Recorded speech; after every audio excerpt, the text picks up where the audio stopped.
Gary Chapman, il nous donne des idées claires, des idées très utiles, sous forme de 5 langages. Il dit, pour exprimer le langage d'amour, et pour exprimer son amour, il va falloir l'exprimer dans le bon langage.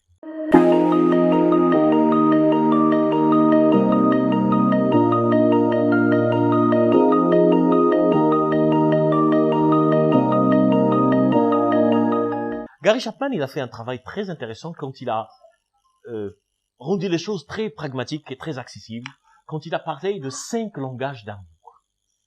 Il a dit, pour entretenir notre réservoir d'amour en chacun de nous, il va falloir emprunter la bonne voie pour pouvoir alimenter le réservoir. Et pour emprunter la bonne voie, parce que vous risquez de manifester de la volonté, de manifester votre amour en empruntant la mauvaise voie, et vous risquez de ne pas avoir de dépôt dans votre compte bancaire d'amour. J'aime bien cette analogie de compte bancaire parce qu'elle nous renvoie vers l'idée de dépôt et de retrait. Nous avons un capital d'amour et nous déposons et nous nous en retirons. Et nous risquons à un moment donné d'être à découvert avec tout ce que cela veut dire comme implication légale. Et donc, comment entretenir cette flamme? Gary Chapman, il nous donne des idées claires, des idées très utiles, sous forme de 5 langages. Il dit, pour exprimer le langage d'amour, et pour exprimer son amour, il va falloir l'exprimer dans le bon langage. Et il a dit qu'il y a 5 langages d'amour. Le premier langage, c'est celui des mots, des paroles valorisantes.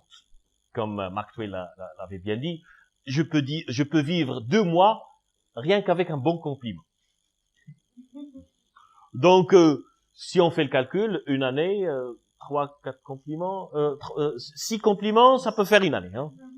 Si votre femme est de profil, si votre femme ou votre conjoint est de type parole valorisante, alors dites-lui que vous l'aimez.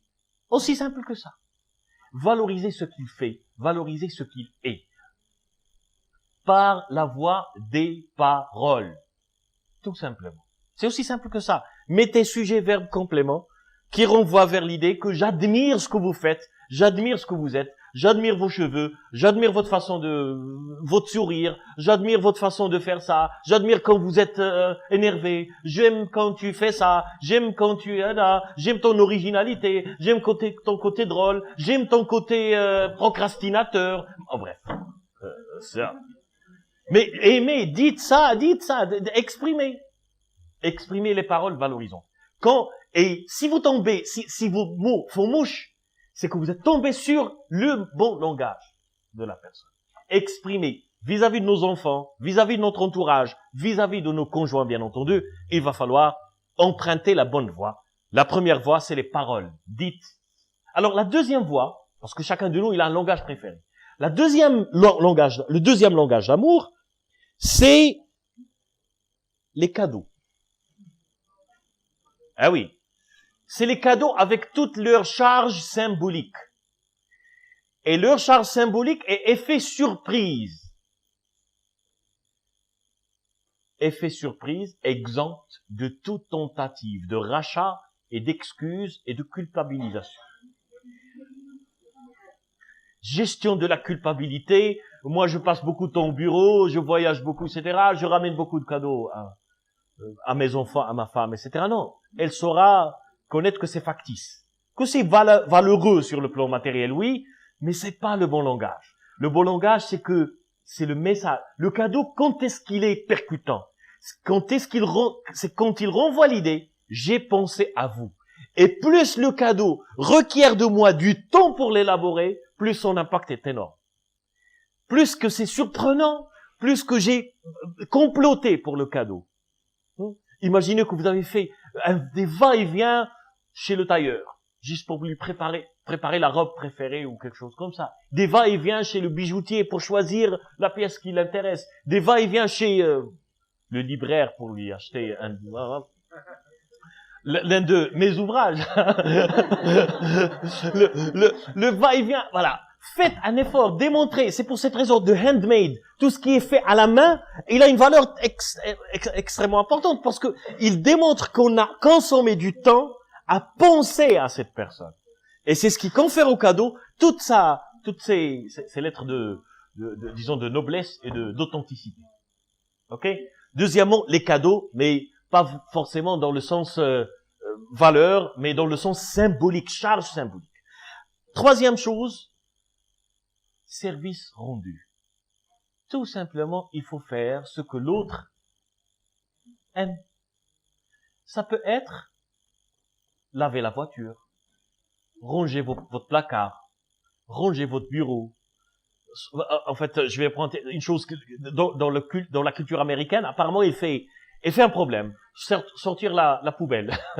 Apparemment, chez eux, ça fait... Et je me rappelle, dans son livre, il a dit que sa femme n'a pas cessé de l'harceler pour nettoyer une espèce une fenêtre chez eux. Et il se dit, oui, ouais, d'accord, darling, ok, demain, après-demain, etc. À un moment donné, il était sur le point d'aller prendre un avion. Donc, il lui a dit, il a fait ses adieux, il est parti, et il s'est tourné vers la fenêtre, il s'est retourné, et il a commencé à les nettoyer. Et il a regardé, honey, what are you doing? I am making love. C'est de cette manière que je t'exprime mon amour. Parce que pour elle, faire l'amour, c'est justement ça. Ce n'est pas un cadeau, ce n'est pas non, c'est justement ça. Les services rendus. Quand l'autre vous sollicite pour un service, la meilleure manière pour lui exprimer votre amour, c'est dans l'exécution de ce service. Et surtout quand vous faites un service pour l'amour de cette personne. Là où j'ai fait. Pour l'amour de cette personne, vous faites quelque chose pour quelqu'un de sa famille, pour quelqu'un de son cercle d'amis, etc. Et vous lui faites au nom de l'amour que vous portez pour votre conjoint, votre femme, votre frère, votre mère, etc., etc. Tout le cercle disons, d'amour que nous avons dans vous le faites, vous lui rendez un service et vous rendez des services aux gens qui sont dans leur cercle au nom de l'amour que vous avez vis-à-vis. Ça remplit le réservoir. C'est des dépôts. On devise. Alors, surtout, c'est utile cette histoire de service vis-à-vis des hommes qui ont la flemme internationale quand il s'agit d'exprimer leur ressenti. Donc, faites-le physiquement avec des services. Quatrièmement, les moments de qualité. Partagez avec la personne aimée des moments de qualité. Ça peut être s'asseoir sur le sofa et raconter des histoires. Ça peut être faire de la marche ensemble. Ça peut être rien que être together. Ensemble, tout simplement. Voilà, c'est des moments de qualité que l'autre apprécie. Mais c'est des moments de qualité que moi, je fais la chose qui m'arrange. Non, je fais la chose que l'autre apprécie. Et je partage avec lui les moments de qualité. C'est l'une des façons d'exprimer le langage, d'exprimer son amour dans un langage qui risque d'être efficace. Et le dernier langage, c'est le toucher. Mais le toucher neutre. Juste un toucher. Ça peut être très très rassurant, etc. Des touchés sans arrière-pensée autre que le toucher. Ok? Le toucher. Et il va falloir détecter. Il nous arrive de vivre avec une personne sous le même toit pendant 10 ans et on s'est pas rendu compte, on n'a pas encore détecté quel est son langage d'amour préféré. Et c'est à l'origine de notre malentendu. Continue. Parce que juste nous menons un dialogue de sourds. Moi je m'exprime dans un langage, elle ou lui, il est en train d'attendre les choses dans un autre langage.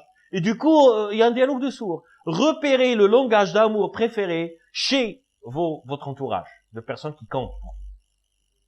Ça, c'est le devoir. Le devoir d'aujourd'hui, c'est justement repérer le langage d'amour et faites une résolution. Parlez le langage d'amour de la personne que j'aime. Voilà, on a fait le tour de la question. Vous savez, comme l'avait bien dit, faire le tour de la question n'a jamais été l'ambition de cette rencontre, bien entendu. Sachant que Voltaire l'avait bien dit, le secret de l'ennui est celui de vouloir tout dire. Il va falloir laisser une partie pour le non-dit. Je voudrais peut-être rendre hommage aux philosophes et réhabiliter les philosophes. Et à travers un emprunt que je vais faire auprès de Jean-Jacques Rousseau, au sujet de la rêverie. Et moi, je vais utiliser les mêmes termes au sujet de l'amour. il a dit que c'est un état que son souvenir ramène. Et donc l'amour pour nous serait un état que son souvenir ramène. Voilà. L'art du verbe de Jean-Jacques Rousseau. Et qu'on cessera bientôt de connaître, en cessant tout à fait de le sentir. Voilà, c'est des propos de Jean-Jacques Rousseau, assez hermétiques, assez dignes de leur auteur, et qui nous renvoient vers le côté mystérieux. Parce que je voudrais terminer sur une note d'excuse. Je voudrais m'excuser auprès de tous les amoureux du monde pour cette profanation que j'ai faite depuis le départ en essayant de démystifier le mystère de l'amour. Je suis prêt à retirer tout ce que j'ai dit. Si jamais cet acte-là peut contribuer à rendre leur amour plus fougueux, plus intéressant et plus porteur de bonheur et de bien-être. Merci.